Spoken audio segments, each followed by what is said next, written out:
quite the video. But good afternoon, Summoners. Thank you very much for joining us as we open what is probably a very historic day, especially for collegiate esports. Of course, I'm talking about today's 2017 LoL Varsity League.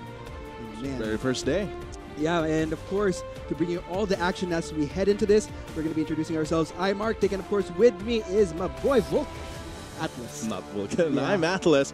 And of course, this Varsity League, the LVL, has been in the works since December of last year. So today, all those efforts, all of those forces pioneering it, join forces today just to give everyone this esports action. Let's hear it firsthand from these pioneering forces who spearheaded development of collegiate esports in their own college community.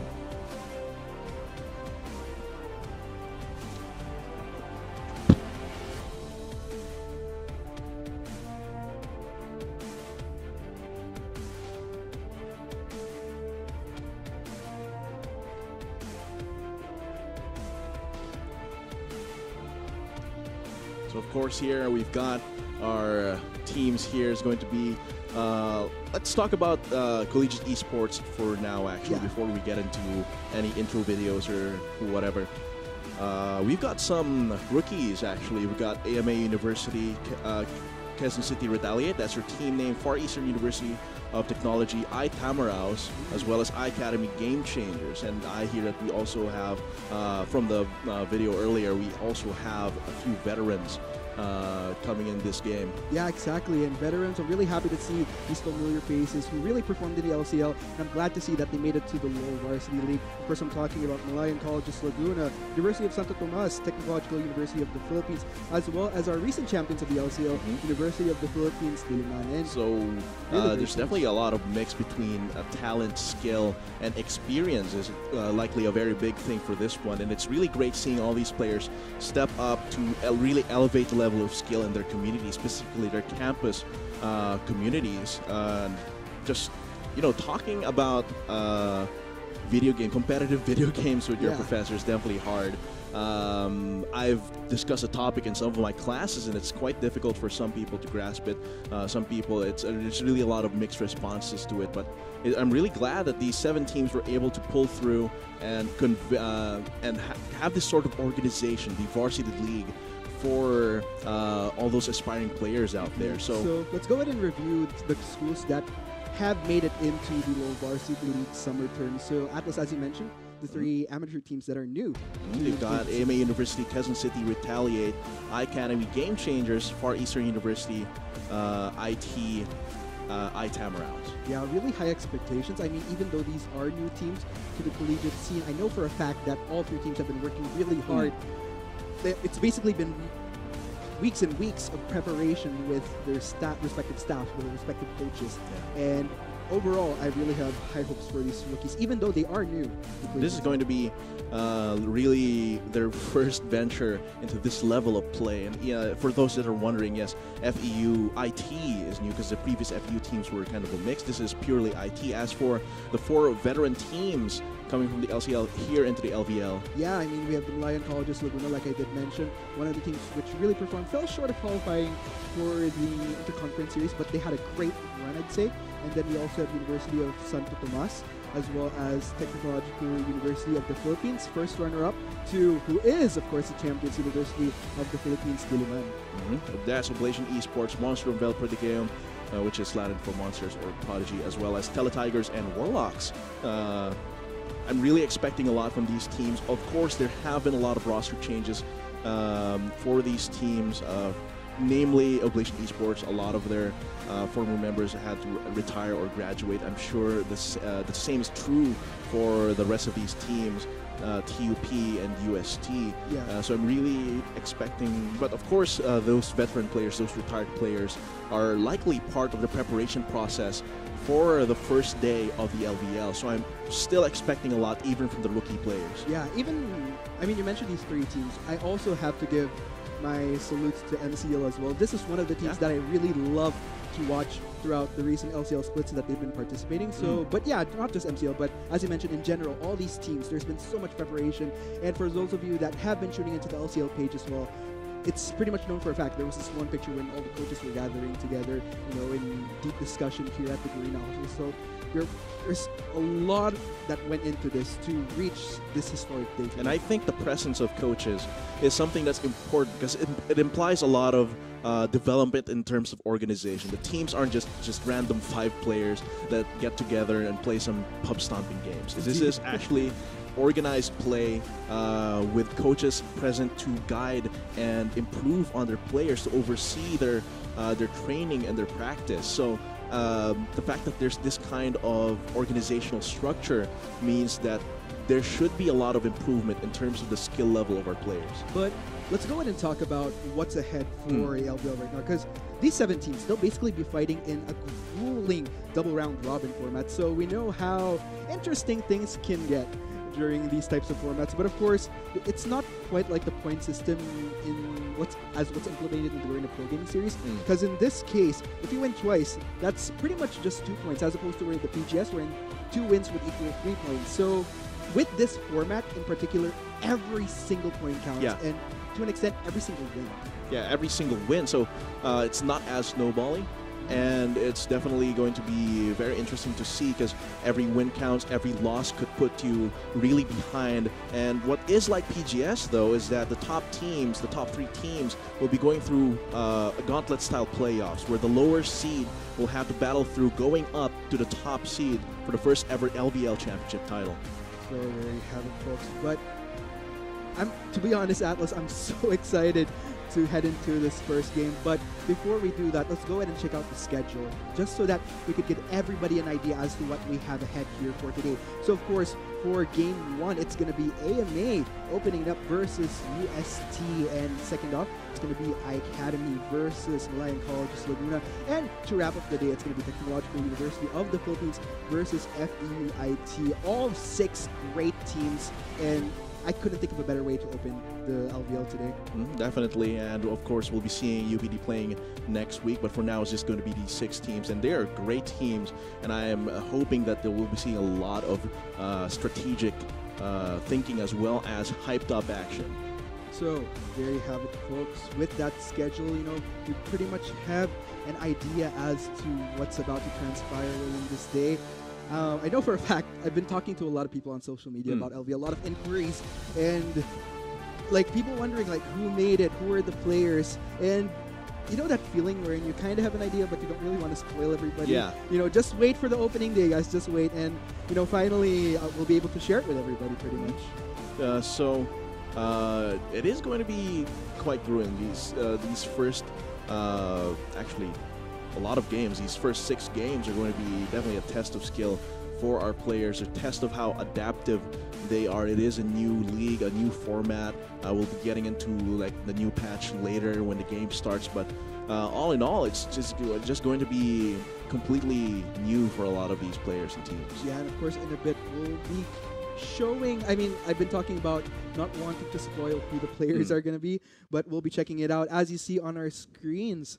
Of course, of top lane 4, this team's going to be Falsata for top lane. Zoe for the jungle. Niebe, I like that. IGN for mid. Relapse and Ken Frost will be the bot lane, as well as their coach JP Yin Abella. So definitely new faces we're seeing here. Yeah, even with these new faces. That coach, actually, I do recall him. So it's nice to see that. He's a familiar name in the team. But, of course, here we have, of course, on your screen, representing University of Santo Tomas in the top lane. We have Cell in the jungle. We have Babyface in the mid lane. We have Sarah. And for the duo bot lane, it's going to be Carrots on AD carry and Crescio on the support. With their coach, Benson, quote-unquote Benson, going to stick to his name, Arcano. And that is, the first team was AMA. This is UST Teletigers. We'll be seeing how both of these really face off in their very first game for this one.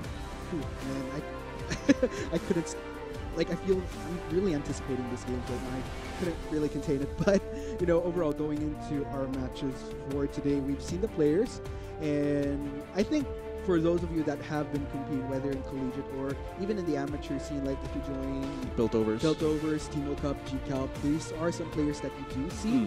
So I like the fact that even with a fresh LVL start here, we're seeing some talent that has kind of hone their skills through other means leading up to this day right here. But looks like we won't be holding you guys off from the action no longer as we head into the pick and ban once again for Game 1 between AMA versus UST.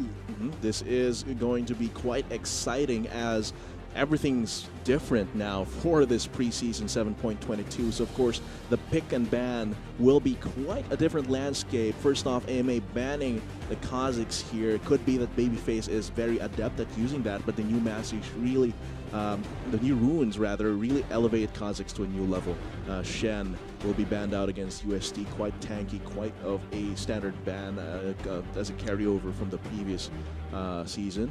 Let's see what else they pick up for this one. There we go. Caitlyn going to be banned out as well. That's the interesting about the new preseason. If there's two roles that I kind of fear personally as far as who really benefits, it's the assassins that lurk into the jungle and just crush you from...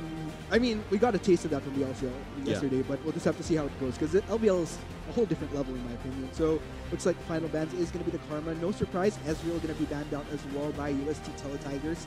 And looks like the Cho'Gath going to be hovered over as a potential first pick for Could be. AMA. It is very resilient and actually could benefit a lot from the new runes. And it's just a good first pick in general. As for UST, they want to get in on it with a Tristana.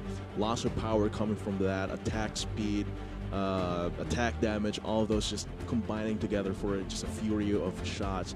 Elise, as you said, assassins are definitely in the meta for this one, and the runes help out Elise as well.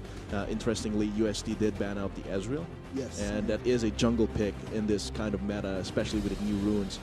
Kleptomancy, I believe, just makes Ezreal over the top. It's just a must ban unless you can priority pick it. As for AMA, it's going to be the Jarvan and Twitch. The Jarvan, of course, a carryover from the previous season. He's still very potent, can contribute a lot, and his role really depends on what keystone and rest of the masteries he uses. Looks like we have a hover over to Leona as a potential last lock-in for UST Teletigers.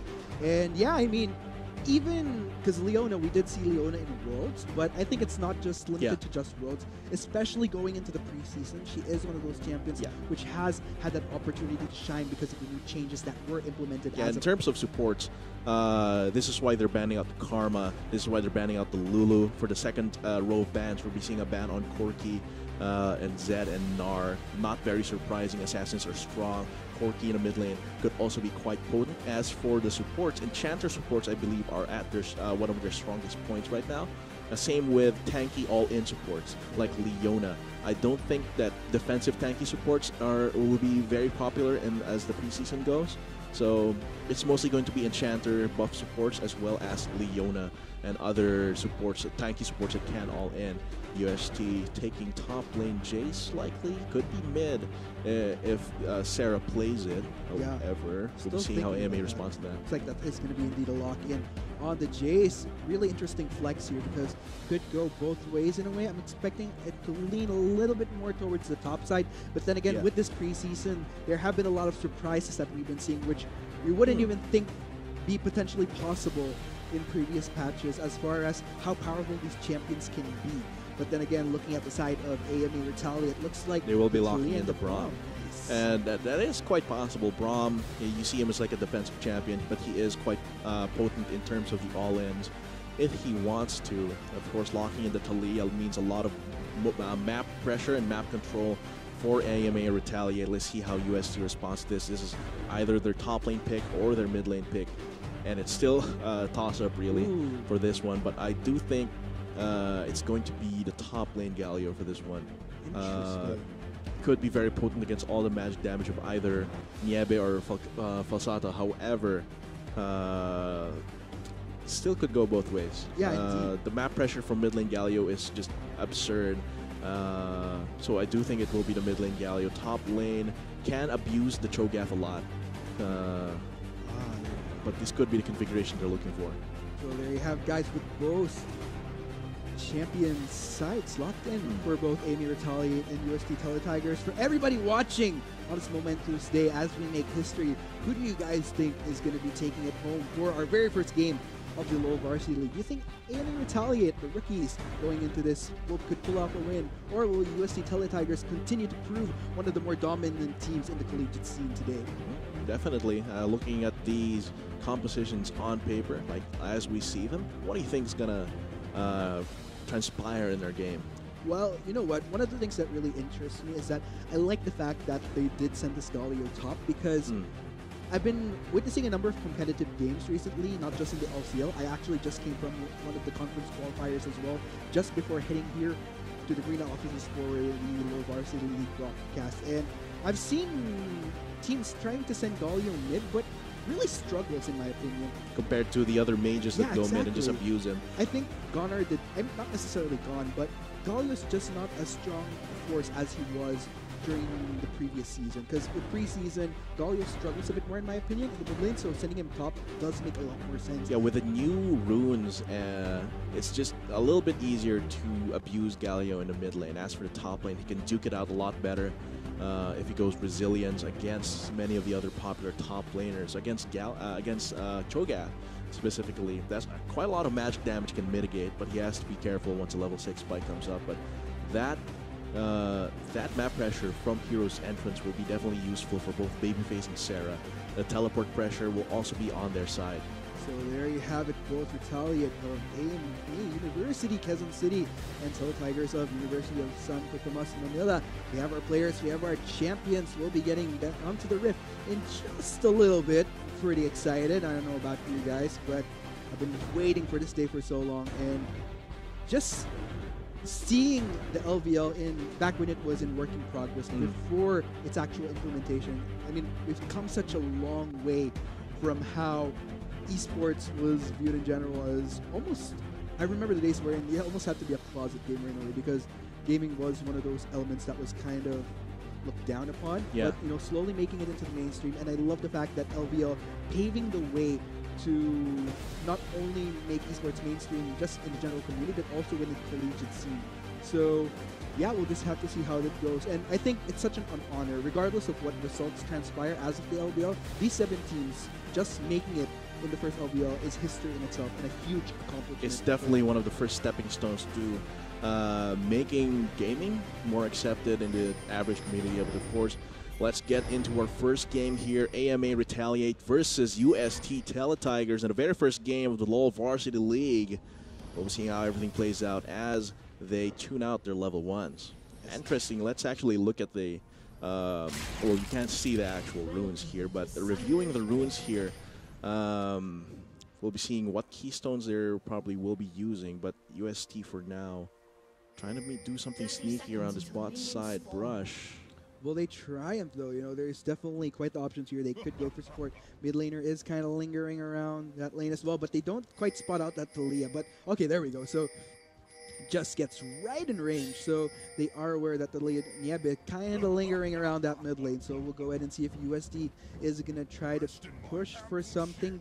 I don't think it may result necessarily to a death, but if anything, they could potentially maybe force out a summoner. Yeah, good chunk and force out a summoner if played correctly, but looks like they'll just take it easy for the meantime. Still lingering a bit, but I don't think that will necessarily lead to any first bloods anytime soon. Yeah, Sarah's running the Arcane Comet, as you see in the bottom left side of your screen above her, above Talia's stats. You see that he has the Arcane Comet active, Ghost Ward active for UST Teletigers as well. So really a lot of vision control just from the way. Okay, that is definitely aggressive, forcing Yeba's flash right this instant.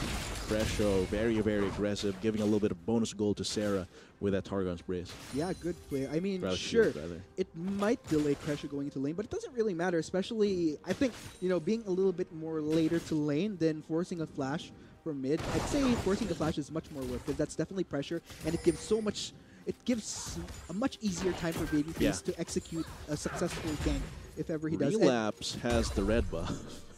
Oh, yeah. I'm not sure if that's intentional, but if it is, it could work out quite well. Yeah, definitely. Because Carrots is going to have a much harder time. Zoe here will be reaching level 2 camp late. However, he's not that harmed from it overall. Relapse will have to make good use of that if it's intentional. And if it's unintentional, they just have to make the best of it. Because it's actually very possible that Relapse got it accidentally. It is the Twitch poison after all.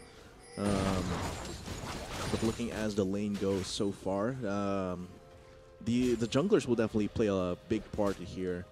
Zoe is going Electrocute and Precision, so going for the early ganks, have that burst damage, be able to allow him to clear the camps as well as just destroy whoever he ganks here. He has the Electrocute. Babyface also running the Electrocute, going in for the all-in Carrots. All of that Unbreakable is just blocking a lot of damage. Babyface has to push away, has to be very, very careful about what's happening there. What's interesting about the preseason is that if you're going to look into, I mean, I think yesterday's LCL game was a bit of a prequel as to what you might be expecting the LVL today, although I would definitely say that there's a lot more expectation of LVL just because they do have proper coaching staff. But overall, from the games that we saw yesterday, across the board, everything was done less than 30 minutes. There wasn't a game that went beyond the 30 minutes. A lot faster. Yeah, and a lot faster. And throughout all those games, there was a lot of aggression already within the first 10 minutes. I might be expecting potentially the same in this AMA versus UST game.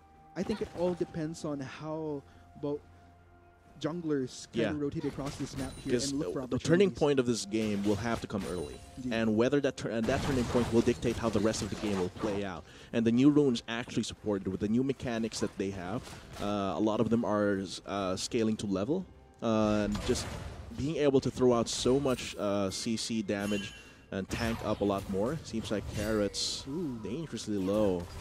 Babyface might try to go for a kill here. They have to be very, very careful. However, UST does not have any support around this side. Zoe, though, uses this opportunity to counter jungle. This will be the recall for the meantime. Both three members of UST are going to be converging on the Spirit.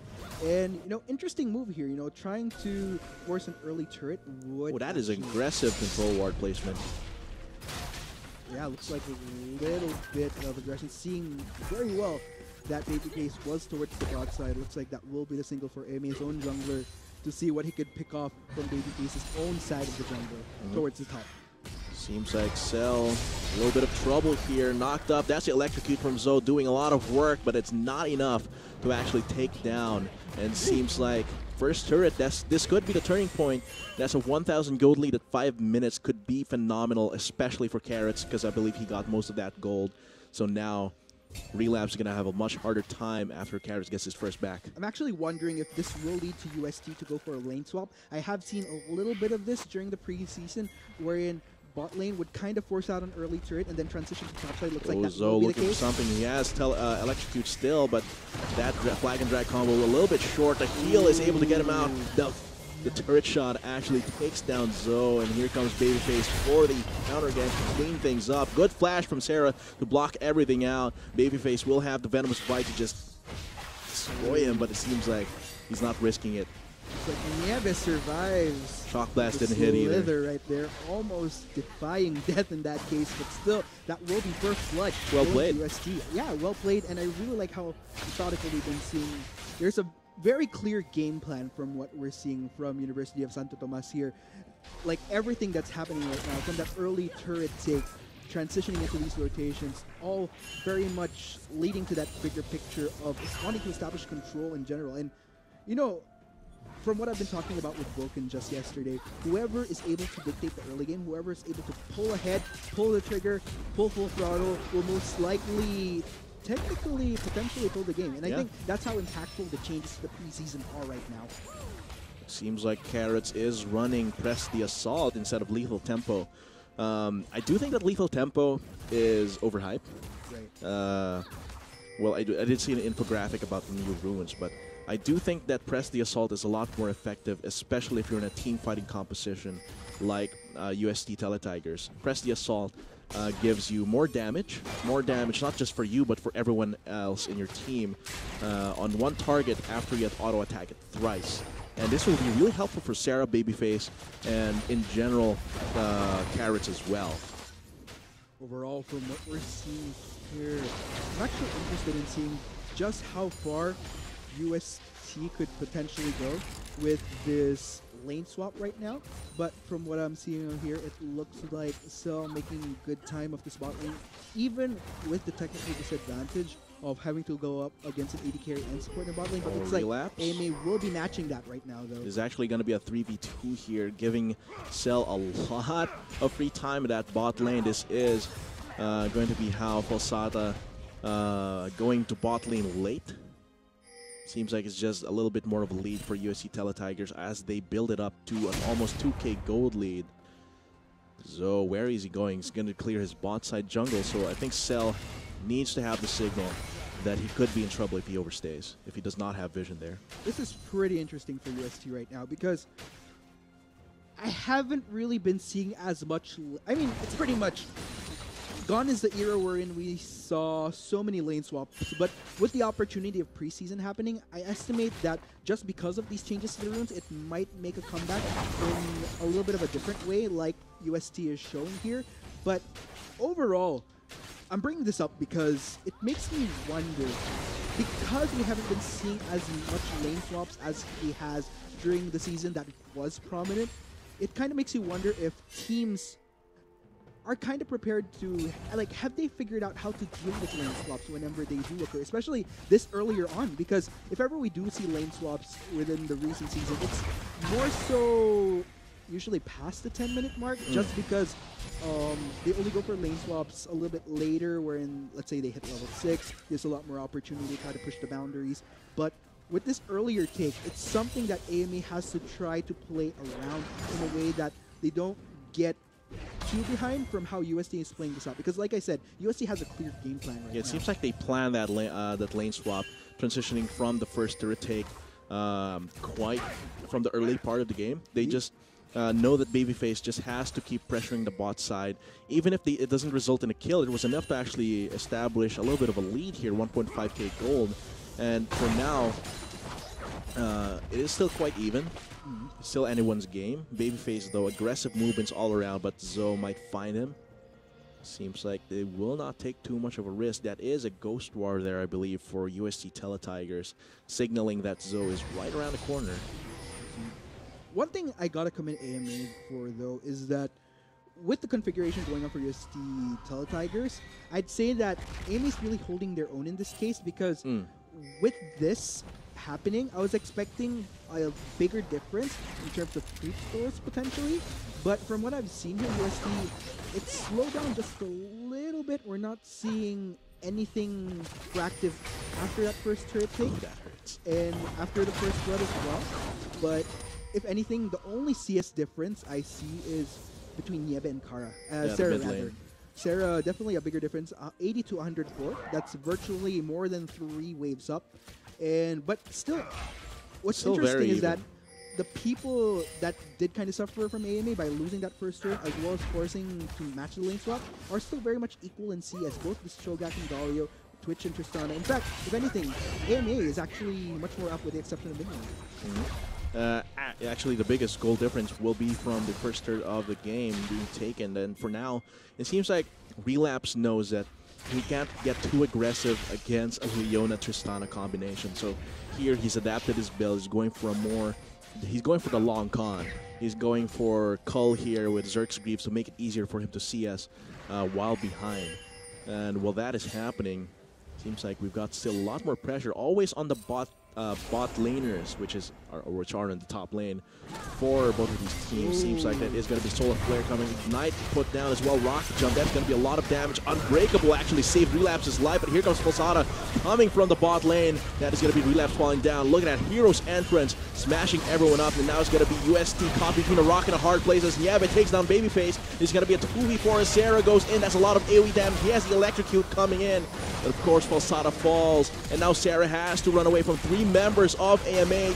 Crescio does not have any more mana. He's trying his best, but unfortunately it's not enough as UST gets aced at 11 minutes. Yautza, and that ultimately, I wasn't expecting an ace this early on, especially with how methodical University of Santo Tomas has been playing this, but then again, AMA coming out on top in that, and ultimately ending in a what is a 5 for 2 if I'm not mistaken. That's pretty significant. And Yeah. I think that ultimately voids out the configuration that Definitely. UST went for with that first turret take, with that first blood. And while we went into that, let's go ahead and check out the replay as to what happened though. So Carrots and Fresho, you know, that's a pretty juicy target there in the form of relapse. They think they almost got him. Unfortunately, the tricky part here is that, sure, they were able to get relapse, but then again, the time that they committed into this just gave enough time for the rest of AMA to respond faster. Then UST was able to converge amongst themselves. And overall, it's just AMA, the numbers game working their favor. Sarah a little bit in too late for this fight, and everybody from UST was just low health at the points, and Sarah a little bit too late for the party, and just ultimately missed out leading into that race.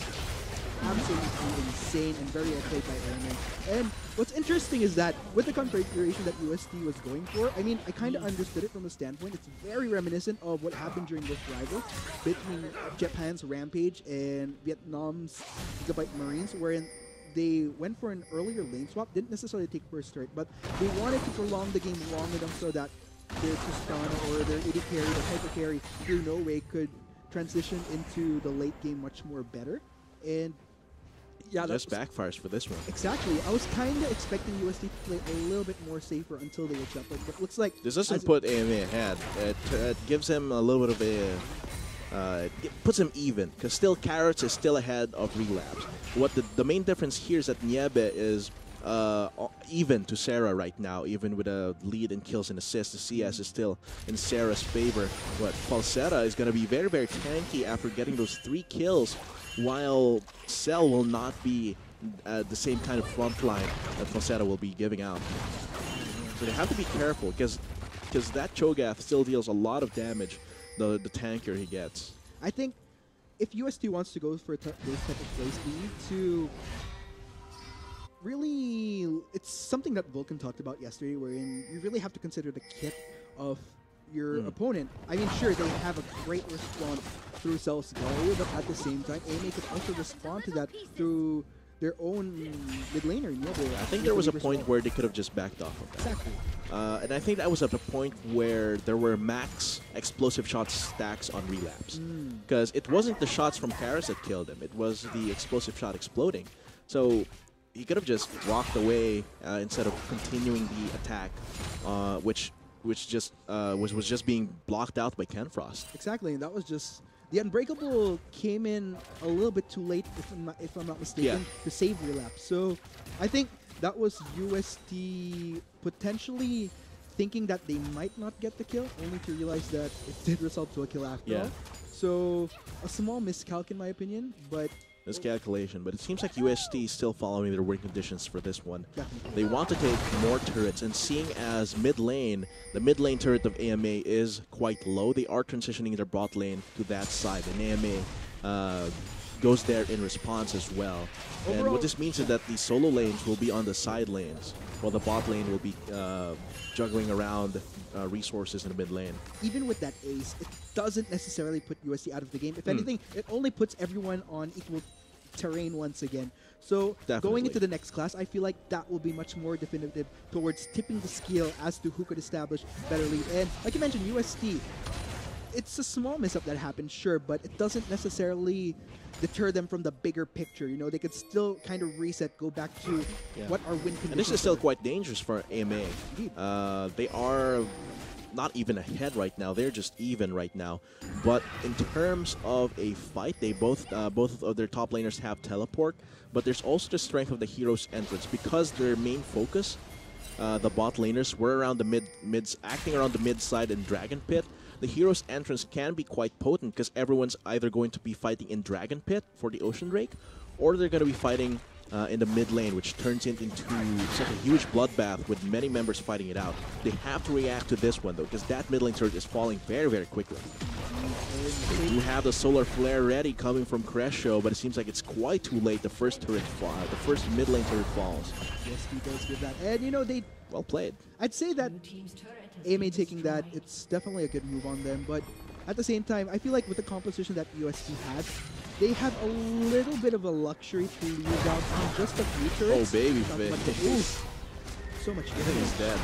Ooh, it could be escaping, however. Oh. And it's going to be flash away. Hero's entrance. Everyone else in AMA is quite distracted. Kara's trying to go for something. Sarah dealing lots of damage, electrocuting people left and right. Zoe tries to go for Babyface, does get the kill, but now it's going to be the Zenith Blade onto Zoe, taking him down with the Winds of War. Falcata a little too late for the party there, and as a result, that will lead into a 4-for-1 in favor of UST. I feel like in that case, Falcata was kind of walking, thinking that he would make it in time, hence not, not using his teleport. And I don't think there was really a point in the fight where Falcata could have teleported into the first place. As you can see, there's not really vision within the area where he could have gone in. Yeah, and I do think that they just really tunnel visioned onto Babyface. Exactly. And that left them distracted, so their back line was exposed to Carrots and, more importantly, Sarah. And Carrots being able to free hit Sarah, being able to just smash people down with his hammer, means that AMA just falls apart, and you see how quickly they take turrets after an objective, after one team fight. Even with a demolish, one of the demolish masteries there, building up an auto attack that will deal bonus physical damage. I don't think it's good, but in this situation where UST has a definite win condition in terms of destroying turrets, it definitely worked in their favor there. I agree with you, and overall, UST, I gotta say, what's interesting is that if you're gonna think about it, that was a 4-for-1, and AMA was able to get a turret earlier, but still looking at the gold difference, leaning at 3,000. Let's go ahead and check out what transpired there. So notice how everybody from AMA focused suddenly turning to Babyface, and that just left the backline, as Apple said, open to everyone else, and that was just a huge collapse onto UST. With everybody so distracted, tuned into Babyface, they underestimated the damage that UST could dish out in retaliation towards their own backline. And if you're going to look at the backline, everybody was quite squishy, and it was just a topple back and forth from there. Falcata late to the party as well, and yeah, as soon as they, it's the combination of Hero's entrance with Zenith Blade into Solar Flare, or Solar Flare Zenith Blade into Hero's entrance between Cell and Crasho is quite potent. Here though, Babyface might be in trouble once again. Teleport coming in from Cell to help them out, but this could be another scene where AMA overcommits. That's going to be a 1-for-1 so far. Cell's blocking off Nieve right now while Falsata's taking lots of damage. Press the attack from Carrots, and seems like they know what they're looking for. It is the turret to prevent any more defense coming from AMA, and now it's just going to be the pursuit onto Falsata. He is a big kaiju right now, but he's going to fall from these guys, and if he's not able to Kenfrost tries to look for them. That's going to be the Glacial Fissure, but now he's just going to be auto-attacked down by Carrots, and Yebe is now in trouble together with Relapse. They don't have a frontline. Falsata still retreating. Hero's entrance just to give them even more defenses here, and look at Sarah just hammering down. The burst damage is absurd. Arcane Comet as a parting shot from Nieve, but it doesn't deal enough to actually matter. Oh man, even with the Zanyas, it just prolonged the inevitable, and that will be another trade in favor of UST. In fact, a 4-for-1 once again. And things are definitely looking great for UST. If anything, AMA, they have... Oh, he's trying to look for a gobbling up. Falcata, trying to go for a feast there. Not quite successful, but yeah, overall, great tempo coming in from UST. Finally gets back their footing. Let's go ahead and check out what transpired there, though. So, UST just catching out Kenfrost. Again, looking at the position of AMA, they were quite scattered. And it just pretty much leaves Kenfrost in a position where he's left for dead. And it was just a collapse. UST just turning to their targets one by one, finding that the two squishier members of AMA were together, and it was just a collapse at this point. Yeah, but even with the Zonyas, I didn't think he even had mana to try to take anybody out at that point. That was a huge mistake there. Always going to be another team fight. Solar Flare has been burned, but no team fight comes from it. This is a small opportunity for AMA to try to take something. Maybe a turret in top lane, but it doesn't seem like they're in a position to do so. There is really nothing for them to take after that, so that UST can't really be punished right now, but that's the thing. Earlier in that fight, Falsata was running backwards. If that was the call, then AMA should have backed off completely and left him to die.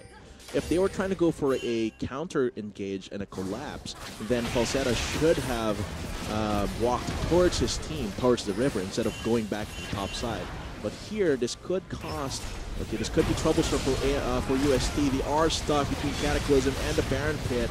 Sarah cannot participate in that fight. That is a long wall here, but look at that damage coming from the Shock Blast. He is denied of his 2 disguise, but I think Yebe is still going to fall. Ken Frost and Zoe trying to go for something that is still going to be the rocket jump, saving Carrots. Carrots is still alive despite all of that, and now this could be the pursuit, the chase coming from UST. They do have the resources for it, but it seems like Carrots, he might try to go for something. It might just be for wave clear, but Sarah still going in. He's going to try and speed himself up to the sky. Zenith Blade going to go in. Hero's Entrance really potent, knocking up. I think Falsetta just has to die right now, but not before gobbling up Cell. That was quite the long fight right there, but in the end, still definitely in the hands of UST, I'd say, and this will potentially lead them into Another taking turret possible. Yeah, and that's definitely great momentum that they're building up here. If they manage, okay, so that's not a turret take, but still, it's undeniable looking at the goal difference. Yeah, they now didn't have their 6,000. Demolisher cell there. It's interesting as the fights go by. One fight, they were equal. Another fight, that succeeded for UST, 3,000 difference. Now, another successful fight in their favor, 6,000. It's just pretty much a couple at this point. And UST just taking advantage of the positioning, but looks like AMA going to try for something. Overstaying their welcome right there. This could give AMA a little bit of an opportunity. They have AD carry, they have Zoe, they have Ken Frost, but I don't think they'll be going for it. Just a little bit of vision control around this area, because 23 minutes into the game, this is an important turning point. Where is the fight going to be? It's going to be around Baron. Indeed.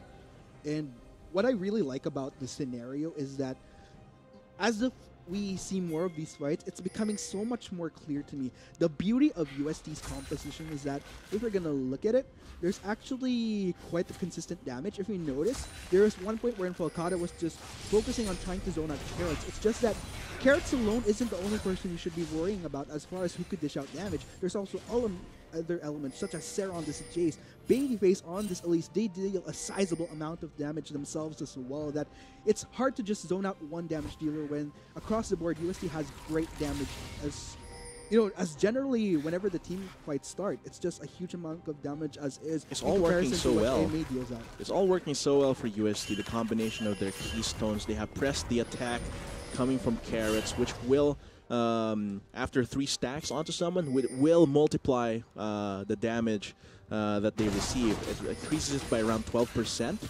So that's going to help Sarah out with his Electrocute, with his burst damage. Babyface will be able to execute much more easily. So it's just everything. The keystones and the runes for UST just converge around one win condition, which is have good team fights, have good siege, and just completely demolish AMA. And as for AMA, I haven't really seen. Of course, they can exploit when UST shows signs of weakness, but I don't see any big forms of synergy except for the terrain that they build. So that's where they have to build around on.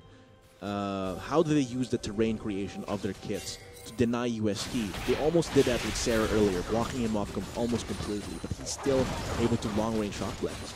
It's ultimately a scenario where AMA has to bring the win condition to themselves, where, like you mentioned, it's all about utilizing the terrain that they have. They have Cataclysm from Jarvan's board. Even more impactful is the Weaver's Wall coming in from Talia. So, using those factors, they want to force UST into a position wherein, even though they're in scenarios wherein they're complete, force them wherein they're separated, and try to isolate key targets that they could easily take down. And in my opinion, those are Babyface. This is a lot of times he has been caught. That is going to be the web trying to save him right there, but it's not enough. He has nothing to repel to. Not the best position, and this will give AMA much more control over this Baron side. Question is, are they going to try to force it though? Quite risky still. This is quite possible because it's the jungler that's down. They still have to be careful that they're facing up against a Jace, and that's going to be a ton of damage, and they are actually converging around the Baron pit. So this is scary. If Kreshu gets onto someone with Zenith Blade, misses the Zenith Blade, but that's going to be the Solar Flare. But now that those tools have been burnt, the Hero's Entrance, is it going to be impactful? There's still a lot of damage coming from Carrots. Look at him go. Just jumping in, not even caring about Ken Frost, but he does get gobbled up because of that. I think this is going to be a turning point in the fight for AMA. After 80 carry falls down for his over-aggressiveness, but it's still going to be Sarah dealing tons of damage with Cell as his front line. I think this is going to be UST still continuing the assault. Sarah has the mana for even more Shock Blast, but after that fight, it's still going to be 3 for 3 actually, with Babyface falling at the very start of that. The longer this game goes, the more I'm a fan of how UST drafted this overall. If you're gonna look at that's things, a cute word. whenever they try to go for Carol, it looks like we'll be seeing in the replay. Yeah, so let's see. this is a great deny. Even though Crescio misses out on potentially trying to catch out Neighbor from the start, it's still a great collapse here. If anything, notice how the members of AMA, they try to get in on the squishier targets right away. They try to reach up onto Carrots. Okay, that's where Sarah, Carrots. and that's where everything went wrong. exactly. Carrots jumping in, gets caught in a position wherein AMA could get to him, but that's the beauty of it, looking at UST's composition here. What I really like about it is, in a way, AMA is forced to choose between two targets in this fight. It's either they try to go for Sarah, or they try to go for Carrots, because both champions deal a sizable amount of damage. It just so happens that Carrot going straight into the fight, probably not the best maneuver right there, but it Definitely doesn't necessarily distract them from the overall call. They were able to stop the Baron, and I'd still say that's a check and victory for UST. But I do think if Carrots was able to restrain himself and just deal a lot more consistent damage, they could have set up a Baron for that one, even though Babyface was down. Because that would have been at least an ace or a 4-kill team fight. If you're going to look at that, once AMA loses out on their initial initiates like the Cataclysm, and I mean, they were able to take down Relapse. And overall, if you're going to look at it, there isn't as much of damage left coming in from AMA after that. They're pretty much worn out. They still didn't use Reverse Wall effectively there. Exactly. Because that's the key. You can't fight UST 5-on-5 right now with this composition. You have to deny someone. But it's so hard to deny. The only one you can really deny is are Crescio and Sarah. Carrot can jump over the wall. Babyface can rappel over the wall. While Cell, if he's locked away from the fight, he can just Hero's Entrance in. That's what makes it difficult for AMA right now. And the choice of picks from UST just come together so nicely for this game. Looks forward, still a quick recap, 12-17 right now, still quite favorable in UST. We are sitting on the 6,000 gold difference for quite a while now, and if anything, I'm pleasantly surprised that finally I'm seeing a game in the preseason which extends beyond the 30-minute mark. I think it's because of how well UST, along with AMA, holding up their own, playing to their win conditions, and it's not a scenario wherein it's like heavy damage, crazy, from what we've seen yesterday in the LCL. And then again, like I mentioned, this just goes to show the caliber of preparation that all these teams in the LVL have gone through in just leading up to this day. And, you know, going into later games, I wouldn't be surprised if we see more of these games where even despite the out-of-control damage coming in from the new preseason changes, we're still regardless seeing a lot more control from both sides. So it's much less of a fiesta and more of a more of a function, more of a soiree. I was trying to restrain myself from saying fiesta. I'm glad you said it for me. Yeah, it's less of a fiesta and more of like a function where everyone's just seated on their tables right now. USC and AMA controlled. They're dancing around this Baron very, very nicely, and even if they are behind, AMA is still playing it in a way where they're still playing not to lose. They're working to find UST's weaknesses. It's just that UST is kind of is very, very slippery, and it's very hard to get locked down by any sort of terrain that AMA can bring out. But right now could be dangerous because that's going to be Babyface going in, and once Krethos goes onto you, it's going to be very, very difficult to get on him. Carrot's taking lots of damage here. Right now he's denied from the fight, and Sarah gets taken down. His GA is popped, but it seems like Carrot's jumping in, quite dangerous, but does get the kill. The rocket jumps once again away, but here's going to be Falsetta chasing after him. Sarah still not down. That's going to be Falsetta taking down Karis there. However, since the fight is split, UST takes it away. Falsetta could still get more kills here. He is quite tanky. Look at it, they're not even dealing damage to it. So right now, I do think UST has to go and take something, an objective most likely, because right now they cannot kill Falsetta with his setup. It's a little bit trickier right now with Falsetta. Falcata, there we go. But yeah, I mean, with things going on, Falcata's just so tanky that UST couldn't really force Ace, but let's go ahead and check out what happens here in this fight. So, UST, surprise, catching Amy off guard, or going for a flank maneuver, and UST getting great knockup as well. They caught out a lot of members of AMA together, and yeah, but just trying to deal from the back line, not able to be as significant because UST Cell just body blocking everything that Niebe deals out, and it's just a huge collapse coming in from both members of UST onto that mid laner, and that's the beauty of UST's team fight right there. They were able to separate AMA. you know, at the start, I feel like they played it great, but then again, as the fight dwindled on, and this is the problem with AMA's composition, in my opinion, once they lose out on all their ammo, later on in the fight, the only person that they could really rely on as far as surviving is Falcada. But other than that, there's not really much that they can do, especially when Relapse loses out. Gets taken down easily. I think Carrots is a very aggressive AD carry from what I've seen so far in this game. Like, he gets a really good position and then hops into a closer position so he can get a better shot. And it's a double-edged sword for UST. He's definitely more slippery than the average AD carry. He's jumping around. He's pulling AMA's attention away from Sarah. However, it's still very dangerous. Once Carrots dies and Sarah runs out of mana, it's quite a dangerous proposition for UST. And now AMA, this could be a chance for them to exploit a moment of weakness for UST. They could still get the Baron, but they are able to get the Baron, and now it's getting pressure right around Carrots, taking a lot of damage. He is stunned. They finally take down Carrots, but still Sarah is dealing lots of damage. But as he dies, but now with only Babyface dealing damage, it seems like AMA can actually take away the fight here, despite UST taking down the Baron. I like the Weaver's Wall coming in from Nieve. Yeah. It kind of forced UST into a position where Just they were one, clumped together. Yeah, and clumped together with only one form of escape, going to the top side. And that was quite wonderful. Carrots gets taken down. They know their targets. As soon as Concussive Blows is on Carrots, Relapse just focuses on him with his long-range spray and pray attack, stuns him, kills him, and once Sarah dives in, they just clump on him because there's no one else to free him.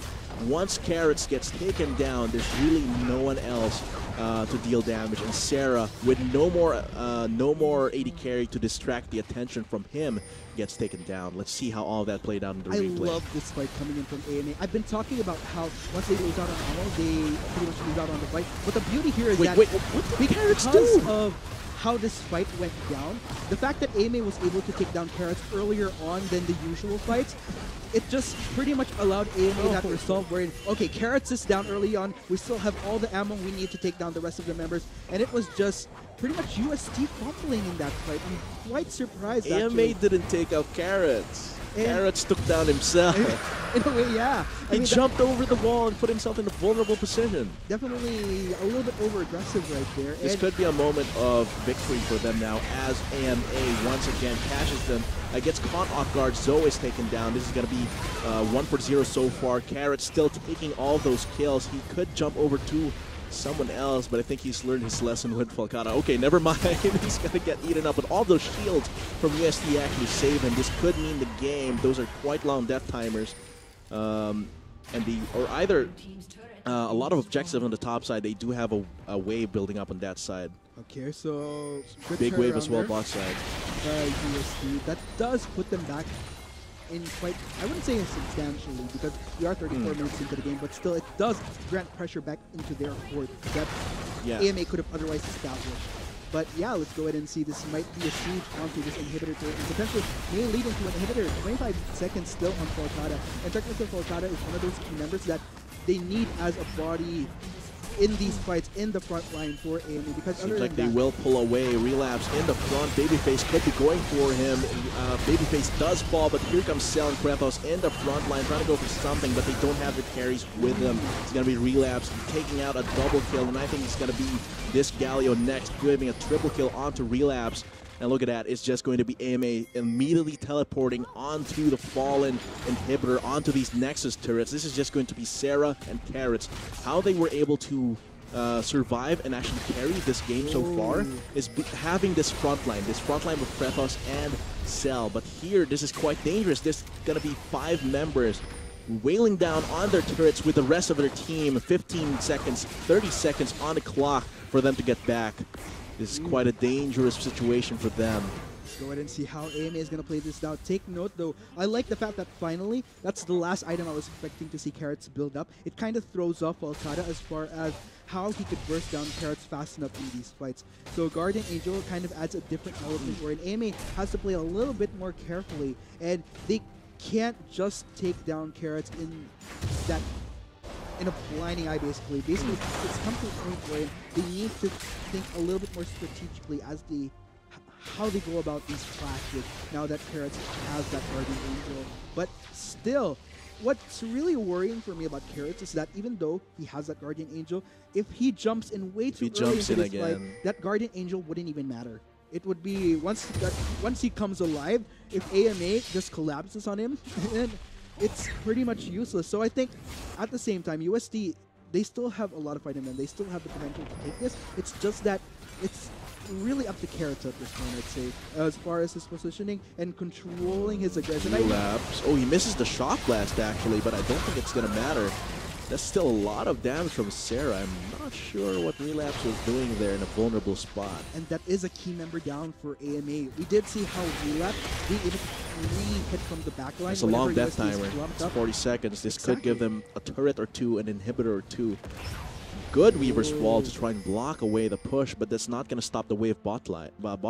Exactly. Is this going to be the longer inevitable? Let's go ahead and see. We'll just buy enough time. There's more time for Relapse to get back and fight against a siege. 25 seconds left. This will guarantee the opportunity to help defend. They may lose out on a few inhibitor turrets and maybe an inhibitor as a result. Actually, it doesn't seem like the Demolisher mastery actually helps out at all.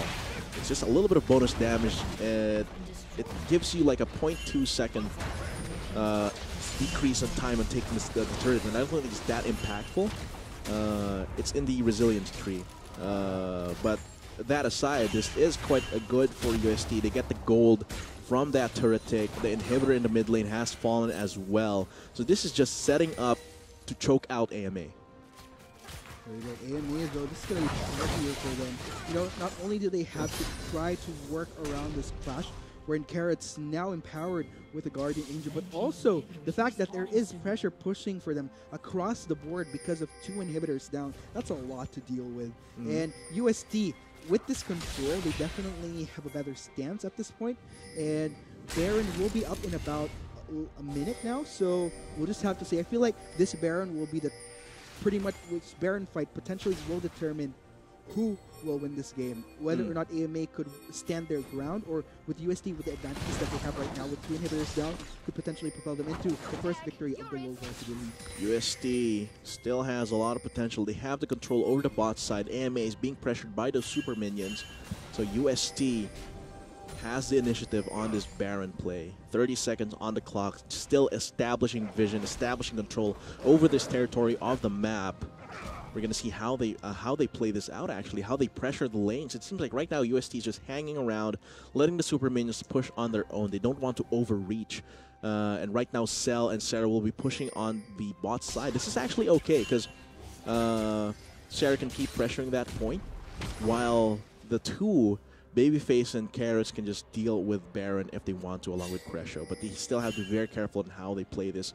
Cell on the bot side has lots of pressure with the hero's entrance with a teleport, so AMA cannot get into this headstrong. Ooh, UST though, looks like they may potentially try to get the Baron. That is vision, though, established by AMA, but at the same time, like I mentioned, this is the tricky part right here. They have to decide at this point, are they going to leave their base in a somewhat vulnerable state? They want to try to shove as much as possible so that they have enough time to respond in time for that potential Baron take from UST, but let's go ahead and see there. Seems like they're sending Falcata down their bot side, and they do know that Falcata can definitely do well against Cell. It's all in the map pressure. Cell has much more map pressure than Falcata, and teamfight impact when he teleports in. So this could be good for either UST or AMA. They could just be going for the Elder Drake right now just to finish off a team fight with so much potential. It seems like Carrots, it seems like he did take one of the runes that gives him lifesteal for every takedown. Because seeing right now he does not have any lifesteal, a big lifesteal item. Indeed. Other than GA, but it seems like he has that mastery. I'm not sure. But yeah, I for think now, so. Because that's... Yeah, he was pretty much regenerating in this fight. If you look at his itemization, Infinity Edge... It could just be the tons of damage he gets from critting. But there you have it, guys. Looks like still UST playing this a little bit more safer. They are aware that... I mean, we did see what happened earlier during the last Baron, even though technically that's actually an interesting point to bring up right there, because if you remember that Baron fight, that was actually a 4v5 wherein AMA was down one member, and still they triumphed in that fight because of that Weaver's Wall that forced UST to clump together for just to allow Relapse all the damage in the world. So I think that's why we are seeing that somewhat of a hesitation from UST to take that Baron fight. Well, now he has the Bloodthirster, actually. Just has more lifesteal to be able to survive much more in the fights. I feel like replace one of his items. Once another inhibitor is up for AMA, once all the inhibitors are back up, this will put things back on equal playing ground overall. And what's could be, but it seems like UST is trying to go for something around the Baron side of the map, clearing the top side wave right now, as Cell is still split pushing bot side. They have to be very careful. They have to execute the next fight absolutely perfectly in terms of this. They do have the advantage of Elder Drake though, so let's go ahead and see if this will potentially give them an advantage if this actually does proceed into a fight though. Everyone's just chill right now, but it's definitely tense on making the decision. This one wrong decision could mean the game. Seems like they will bait out the Baron possibly. It's still going to be. Look at how quickly they take down this Baron. If they take this, it's going to be a huge boon. But Babyface and Carrots not dealing any damage. That's going to be Zoe jumping onto them. Carrots has to jump on the other side. And he's still life-stealing a lot, actually. He's now going for Niebe.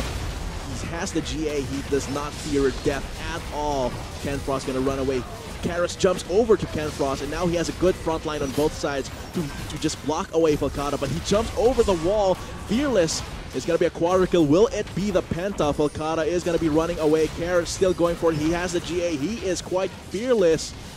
It seems like they will be waiting for Carrots to get back up for that Penta. Whoa! That is going to be the Penta. First game of LVL. We get a Penta. This could be the game-ending Penta indeed, as Carrots goes for something here in the bot side. That is a huge wave on the bottom side of the map. 20 seconds on the clock for Relapse and Kenfrost. That was I think he can actually get it. He still has the Baron buff. He has 3 siege minions. He will possibly get this. He deals so much damage. Man, and what I really like about that last fight, I only just realized it. Jace building up the Guardian Angel as well. That pretty much screws up AMA's Relapse and Kenfrost are up. Niebe as well. Cell is going to try and taunt them so Carrots can still deal damage. Gets shut down. But still, Cell is still dealing a little bit of damage onto the Nexus. Can he finish it? That is a Nexus 1 hit away.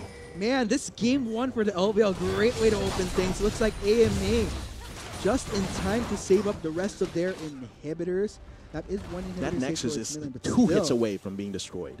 Let's go ahead and see. Looks like Cell is making his way, but let's go ahead and check out what happened in this Baron fight here. So this is the beauty of UST having that double Guardian Angel. Sarah going in quite hard into the fight. If you notice, Relapse is kind of trying to focus who he can within the front line, trying to go for Sarah as much as possible, as well as Niebe.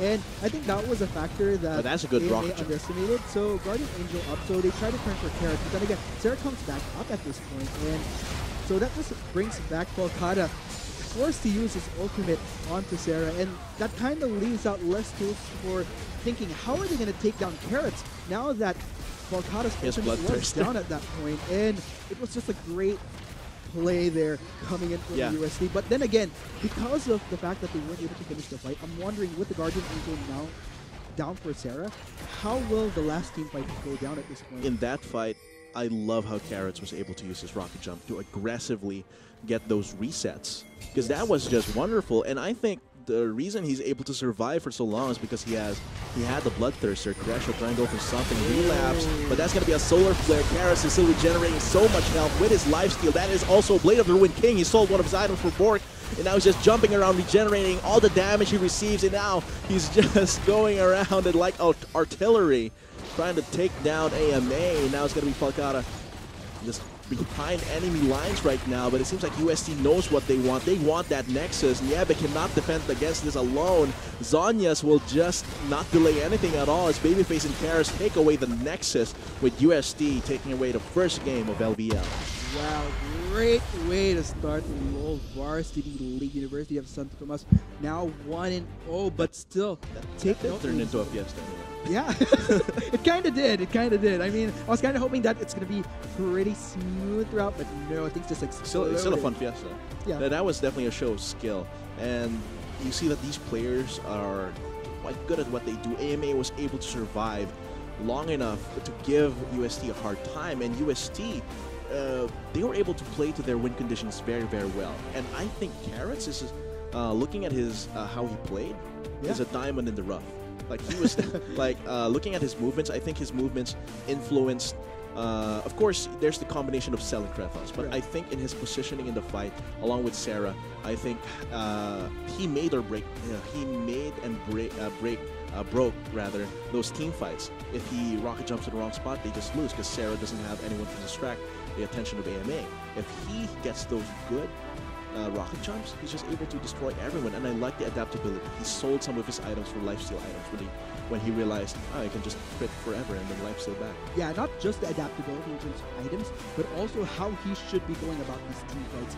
Because I gotta give my commendations to AMA University as well, because if Carrots insisted on playing the way that he did during the other team fights wherein it went south for UST, then that could have been a win for AMA University. So I think that goes to show that both teams definitely a good showing. Yeah. So going into the second game though, I still can't quite determine who might pull into a lead, but I guess we'll just have to see going into that next game. But for the meantime, ladies and gentlemen, that has been game one. Quite explosive entry for both teams here in the World Varsity League. But stay tuned because we have a ton more ahead. We have been your casters for the meantime. I'm Arctic, with me is Atlas, and we'll be right back in just a bit. For the meantime, stay tuned, guys.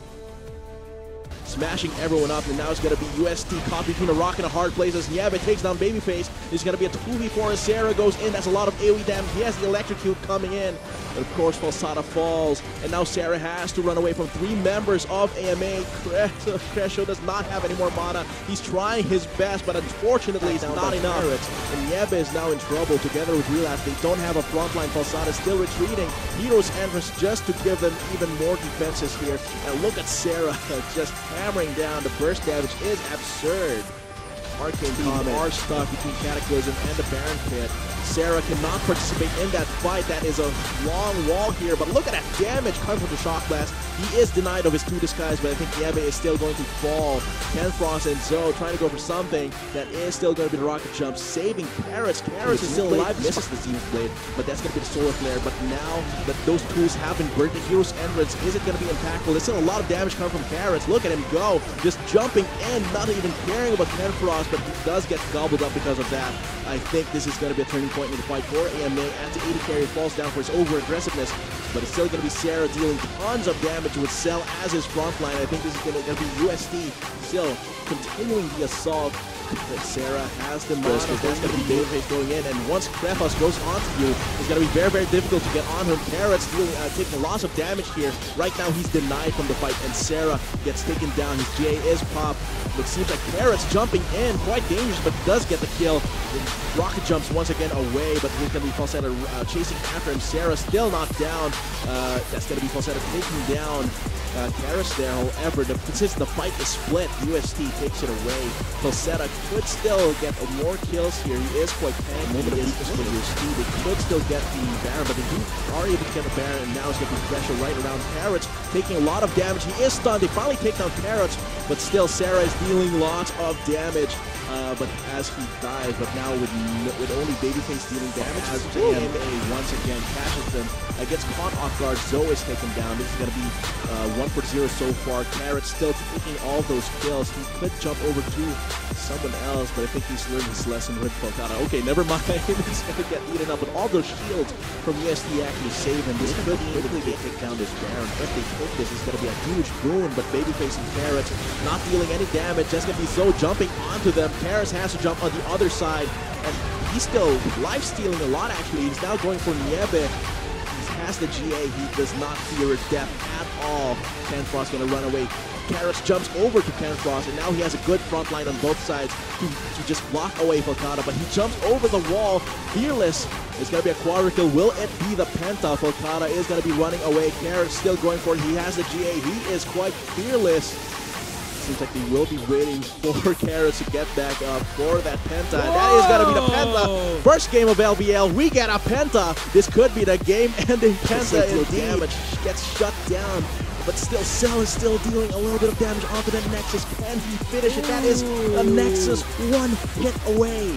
Man, this game one in LBL. That's going to be a solar flare. Karas is still regenerating so much health with his lifesteal. That is also Blade of the Ruined King. He sold one of his items for Bork, and now he's just jumping around, regenerating all the damage he receives, and now he's just going around it like artillery, trying to take down AMA. Now it's going to be Falcata just behind enemy lines right now, but it seems like UST knows what they want. They want that Nexus, and yeah, they cannot defend against this alone. Zonias will just not delay anything at all as Babyface and Karas take away the Nexus, with UST taking away the first game of LBL. Wow, great way to start the old Varsity.